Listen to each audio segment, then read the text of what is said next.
Hello friends, it's the Stitches, and today I'm going to show you how I made this sweet Lolita themed tote bag. The first thing I did was cut the straps because that took the least amount of thought.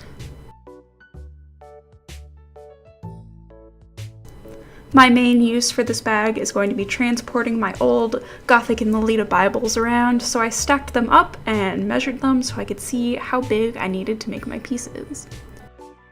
I cut out 2 big rectangles with a good amount of ease, and then double checked the measurements so I could do some math. Using my spot-on calculations, I cut out a skinny rectangle for the bottom and the sides of the bag. And as always, I need some lining and some interfacing. Next, I ironed on my interfacing and serged all of my pieces.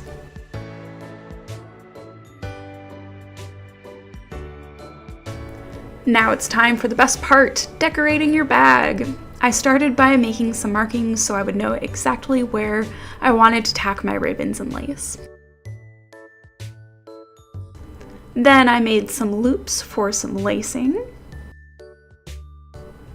and covered the ends up with some ribbon and lace. Lacing it up was probably one of the most tedious parts of this project.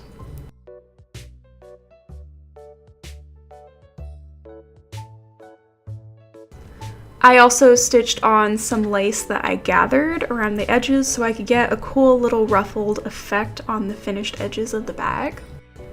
Now it's time to stitch together the body of the bag itself.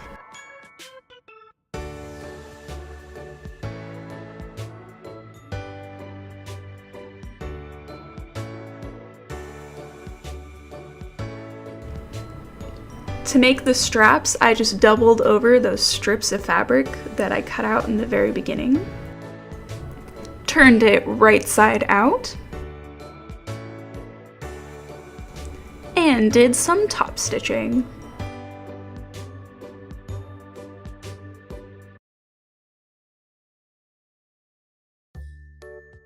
Now these can be attached to the main bag.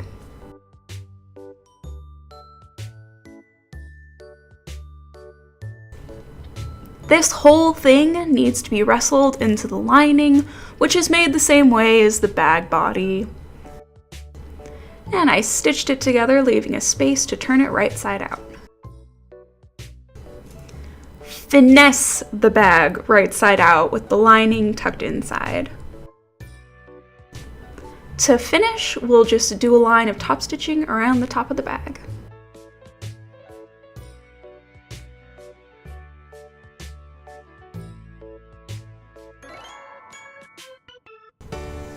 And you're done!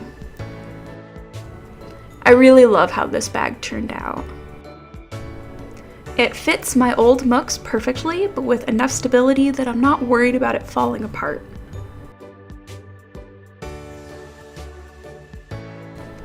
And all the little details that were so tedious end up looking so cute. Here is the bag with nothing in it. I feel like it keeps its shape fairly well, and it will definitely have many uses in the future, I'm sure. I hope everyone has a good day, and I hope you all decide to try some DIY, and I will see you all next time. Bye!